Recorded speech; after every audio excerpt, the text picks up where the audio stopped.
Ready, Dillon? Ready for our update? Hi everybody, Dillon and I are here for his 6-month update. My, how time flies. He is half a year old. I cannot believe it. And he's actually, right now as we're filming this, he's about 6.5 months old.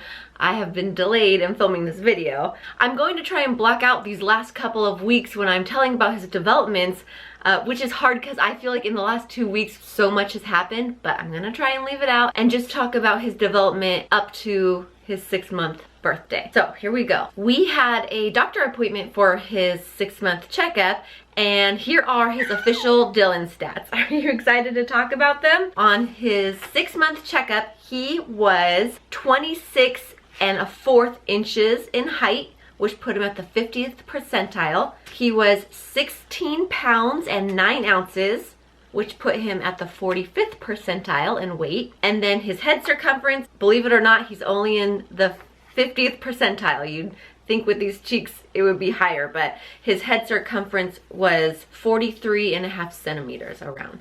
So yeah, he's pretty middle of the road, I guess, for as far as physical development. Yes, huh?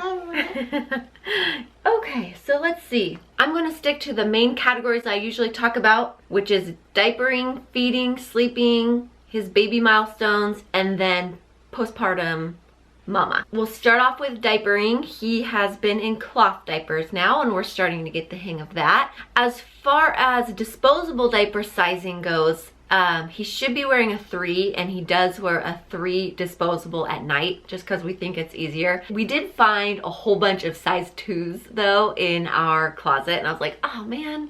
So I was squeezing him into those for the past month. It actually worked out nicely because I needed to get rid of them, and also he was suffering from a pretty bad diaper rash that I think was related to his teething.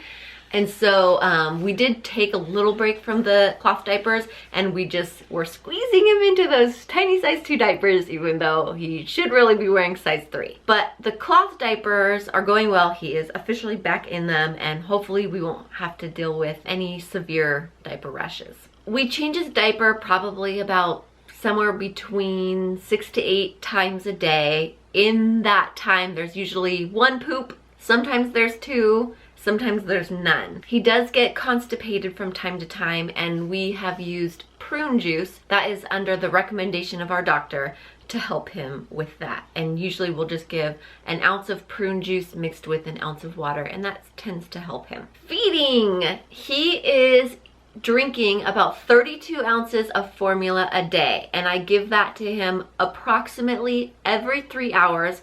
He'll drink about 6.5 ounces, and he just gobbles it up. We did attempt to feed him some avocado. We have that video up on Pickle. We've tried to give him a couple of other things. We've tried a little bit of mushed banana. I haven't been too diligent about feeding him other solid foods, even though I really know I need to start trying. And it's not that he's not ready, because I really think that he is. He really has an interest in our food. I think it's mostly just I'm being lazy, and I just need to start incorporating it into our schedule. So I do have rice cereal for him, and I just need to be diligent about feeding it to him. When I do give him foods, he, you know, I think the texture is a little strange for him, and he usually doesn't swallow very much of it. I guess that is a little discouraging to me, but I know that's how he's gonna be. He needs to get used to the food. So I just need to feed him. It's nothing to do with him, and it has everything to do with me. I just need to be better about it.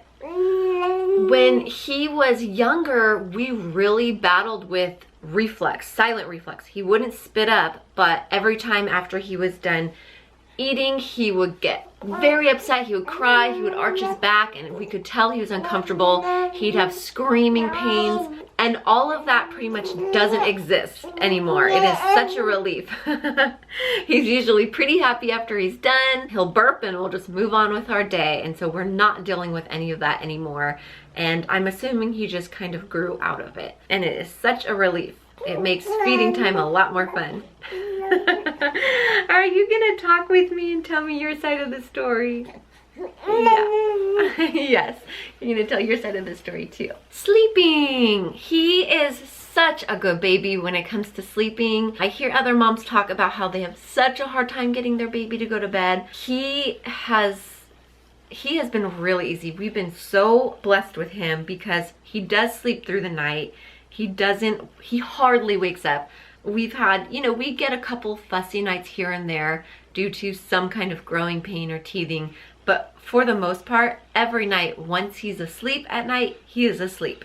Naps during the day are a different story. There is nothing that I would say is very consistent. I am not consistent about a nap schedule with him, really. His naps are all over the place. Sometimes he'll sleep for 20 minutes and sometimes he'll sleep for 2 hours. Those are rare, but he does do it sometimes. One issue I am struggling with is that he usually takes really short naps during the morning, and then his longest nap will be right before bed. Now, luckily it doesn't interfere with him sleeping through the night, but just for my schedule, I wish that he would sleep longer during the morning time so that I could get things done as far as getting showered and getting the dishes ready for the day and things like that. But we'll take what we can get, and I'm cognizant of trying to get him on more of a sleep schedule. The other thing that is on our mind, but we haven't done yet, is transitioning him from the bassinet in our bedroom to his crib in his own bedroom. And that is something I'm a little nervous about. I'm nervous to not have him right next to me at night, and I think that will start to cause some sleepless nights because I think he will notice when he's in his crib alone. Again, it's something we just need to do. We're a little hesitant to start just because I know it's going to be work. It's definitely something that's on our mind. But right now he is still sleeping next to me in his bassinet. I've noticed when we give him naps in his crib, he doesn't sleep as well as when he's in his rock and play or when he's just on our bed. So I need to start having him associate his crib with sleep. So as it is right now, he usually gets to bed somewhere around 10 o'clock at night, and he will sleep until about 7 o'clock in the morning. And then at 7 o'clock, I'll pull him into bed with me for a little bit, and then we'll get his bottle and get him started with the day. When he is awake with me, we are hanging out. We are playing with toys. He has become very aware of his surroundings and what's going on. He loves to look outside and just look at what's going on. He loves to look at his sister, Xena, the dog, if you guys don't know who Xena is. He is doing much better on tummy time. He'll stay on his tummy for quite a bit. I try to talk to him a lot, read him stories, I'll sing him songs. One exciting thing that started this month is we started going to Mommy and Me classes. So that has been really fun to get out of the house every week. Yes, we get to see other babies. We get to learn new songs and play with fun toys that we don't get to play with at home. Like there's a ball pit there and a big bouncy ball. He loves looking at the other babies. It's nice to get to interact with other moms. Are you interrupting me? Yeah. And it's nice to get to interact with other moms and kind of just check in and see what struggles they are having or big milestones that their babies are achieving, and kind of see if I'm on the same page as them. So as far as milestones go, so many things keep happening. One thing is it seems like he knows his name. That's been really cool. You can call at him and he will look up at you and smile. He finally started to roll over from his tummy to his back. He has no desire to roll over from his back to his tummy at all. It's been cool that he is rolling over. I've been waiting for that milestone. The only problem with it is that he now has an out of tummy time because he'll be on his tummy for a little bit playing with his toys and then he just rolls himself over. Yeah.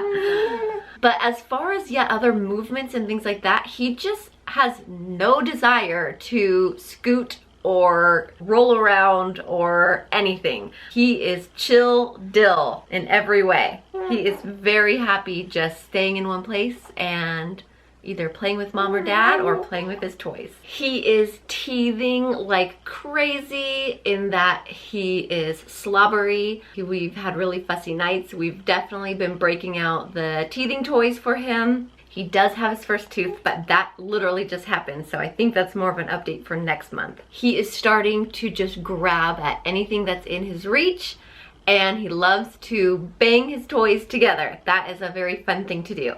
This month was really special in that we got to take Dillon to meet the doctor that helped us conceive him, and that was really, really fun to kind of show them the results of the work that they do. You know, they see little embryos that they implant and they know when it results in pregnancy, but I don't know how often they get to see the babies that they helped to create.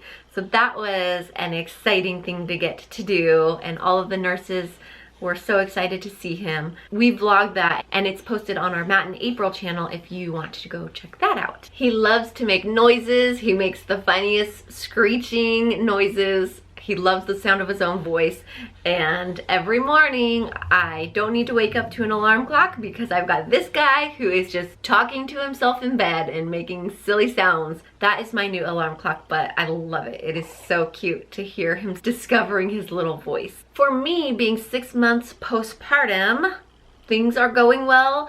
Actually, within the last month, I feel like there has been a noticeable improvement on my C-section scar in that it is not as uncomfortable as it has been in the previous month. It is much more comfortable to wear jeans, to wear normal underwear and not the humongous granny underwear. I just need to do a better job about putting lotion on it to help with the scar, because the scar is very noticeable. It's probably too late really to even do anything about that, but whatever, I'll just lotion it anyway. I would say the biggest thing that is affecting me post-pregnancy right now is my hair. I mentioned in the last video that it's just falling out like crazy, and this month it's just insane because I have about an inch worth of hair in the front of my head that is now growing back.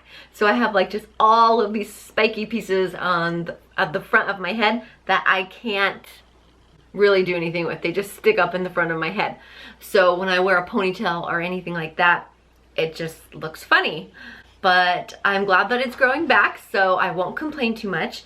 And a lot of people suggested that I use biotin to help with that. So I've just started taking biotin supplements, and I hope that will help with the regrowth of my hair.